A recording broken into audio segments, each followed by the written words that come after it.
Esta es una invitación para hacer la práctica reflexiva de nuestro quehacer cotidiano en los ambientes de aprendizaje.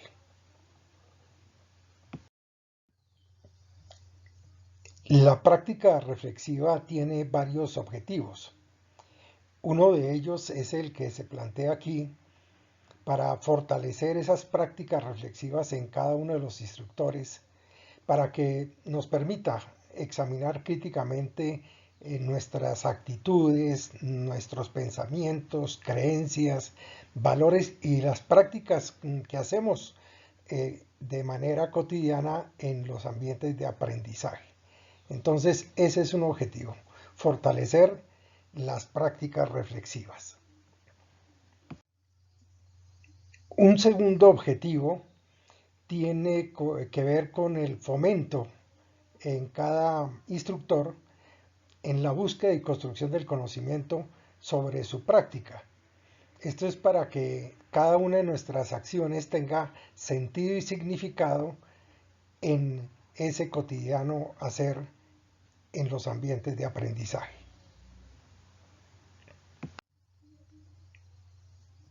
Un tercer objetivo tiene que ver con una práctica que debemos asumir y es la observación y la reflexión para tomar decisiones y hacer búsquedas de mejoras continuas en esas prácticas diarias. El cuarto objetivo es promover el diálogo entre instructores. La idea es aquí trabajar con los pares nuestros compañeros de las diferentes especialidades para hacer un análisis de esa práctica que estamos llevando a cabo diariamente. Y un quinto objetivo es saber percibir, aprender a percibir la retroalimentación, que puede ser por parte de nuestros compañeros, por parte de los aprendices y también de nuestros coordinadores académicos en este caso, que somos los actores del proceso de evaluación fundamentalmente.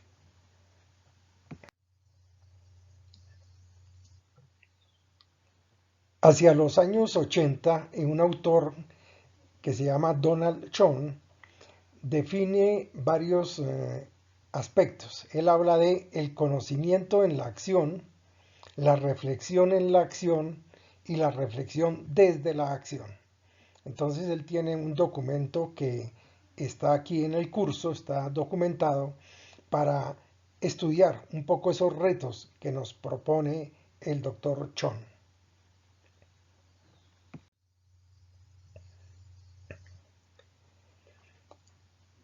Es indudable que el siglo XXI nos ha puesto unos retos tanto para enseñar como para aprender.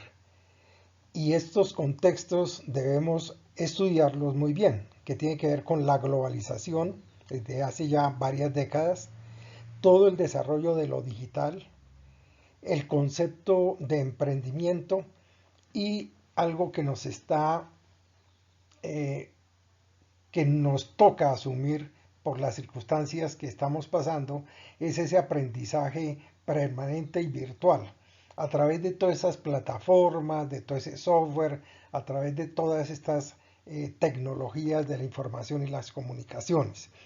Pero ese equipamiento debemos verlo básicamente como un soporte, como un apoyo para desarrollar los procesos educativos, porque allí es donde nos toca tener bastantes propuestas desde lo metodológico, lo pedagógico y lo didáctico.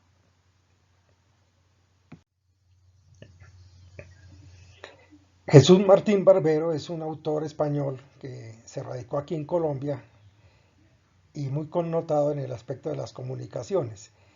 Él nos habla de tres aspectos que debemos tener en cuenta, tanto el Estado, las instituciones y en este caso nosotros como instructores. El concepto de descentración. Él plantea que los saberes se están dando por fuera de la escuela y de los libros. O sea, se está dando en muchos otros contextos, en muchos ambientes de la ciudad, del barrio, etc. la diseminación. Entonces dice que hay un quiebre de las fronteras que separaban los conocimientos académicos del saber común. Entonces aquí se articula el saber científico con el saber empírico. Y otro concepto bien interesante es la deslocación, destemporalización. Los saberes escapan de los tiempos y lugares, anteriormente socializados y convenidos para la distribución y entrega del aprendizaje del saber. Actualmente, los saberes se pueden recibir en diferentes momentos y en diferentes lugares físicos.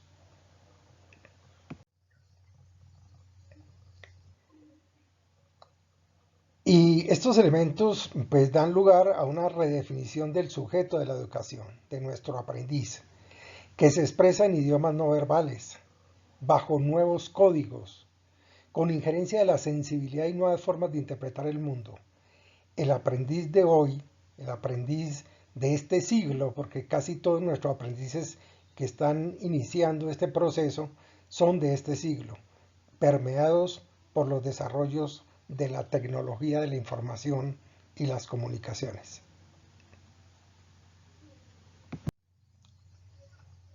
Y un aspecto que para hacer reflexión de nuestra práctica pedagógica es la retroalimentación. Y la debemos entender como un proceso metacognitivo vital tanto para el que aprende como para el que enseña. Esto es un proceso que debemos hacer los instructores y los aprendices. Porque resulta que lo que sucede a diario en las sesiones de clase es un intercambio comunicativo permanente. Son procesos de orden vertical, pero también de orden horizontal. Entonces, y están mediados por un lenguaje técnico-científico, con el caso nuestro, pero debemos tener en cuenta los tipos de lenguaje, las posturas, las emociones, las motivaciones, los intereses y necesidades humanas, que son diferentes por nuestra condición social, económica, de género, etc. Es decir, al enseñar y aprender se ponen en juego un sinnúmero de apreciaciones, de verdades, entre comillas, porque hay subjetividad y diferentes condiciones entre los que participan o participamos de este proceso comunicativo, que es también un proceso formativo. Entonces la invitación aquí es a que cada uno de nosotros debemos hacer un análisis introspectivo, personal, sobre nuestra práctica pedagógica. Entonces hay que analizar los mensajes y redes de interacción que hay, cuestionando sus propias creencias y planteamientos, proponiendo y experimentando alternativas y participando en la reconstrucción permanente de la realidad escolar. Aquí nos toca hacer un análisis muy juicioso de todo lo que pasa en el ambiente de aprendizaje, que ahí es la realidad real de nuestra práctica, porque allí es donde concertamos, donde hay disensos, donde llegamos a consensos, en ese ambiente de aprendizaje con nuestros aprendices. Y el nuevo rol docente pues nos está exigiendo de desarrollar otras competencias. Y se reitera, mire aquí entre negritas, el querer y el apasionamiento. Quiero decir esto, que para ser instructor, para ser educador, para ser formador, nos toca querer, nos toca vivir apasionados del oficio, para que la construcción del saber pedagógico sea una situación mucho más proactiva, alegre, amena, interesante. Entonces, dadas las circunstancias del desarrollo tecnológico, económico, cultural, educativo en general, los esquemas de proceder ya dejan de ser estáticos, generalizados, en vigencia permanente, seguros y estables. Actualmente entramos en una incertidumbre, una situación llena de preguntas que son cambiantes constantemente en el tiempo, y es una sociedad en constante dinámica y transformación. Y en cuanto a la evaluación en esta práctica reflexiva, la pregunta que nos debemos hacer es, ¿qué sabe hacer el aprendiz y qué le falta en su desempeño? Esa es la pregunta clave para trabajar estos procesos de evaluación en esa práctica reflexiva que debemos hacer. De hecho, está detrás el enfoque de competencias, que es el- la política educativa que adoptó la institución, entendido esta evaluación como un proceso integral, holístico y cualitativo.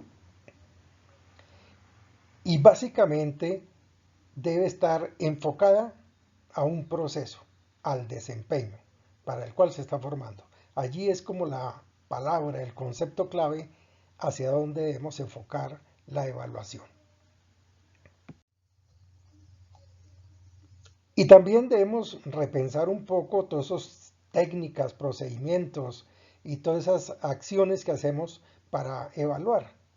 Entonces, siempre se debe planear, se debe diseñar, se debe realizar la evaluación del aprendizaje y pues siempre vamos a tener algunas técnicas y algunos instrumentos, pero siempre pensando en innovar esos procedimientos, esas estrategias y esos instrumentos, pero siempre pensando en los procesos ocupacionales. Y el aprender haciendo, que es como el enfoque primordial de nuestra formación para el trabajo en la cual estamos inmersos. Entonces, el proceso de la evaluación bajo el enfoque de competencias se asume que hay que evaluar un saber en contexto, siempre centrado en el resultado y en especial en el desempeño. Obviamente, sin menospreciar ese saber saber y ese saber ser que está siempre constante en cada actuación, en cada conducta de nuestro aprendiz.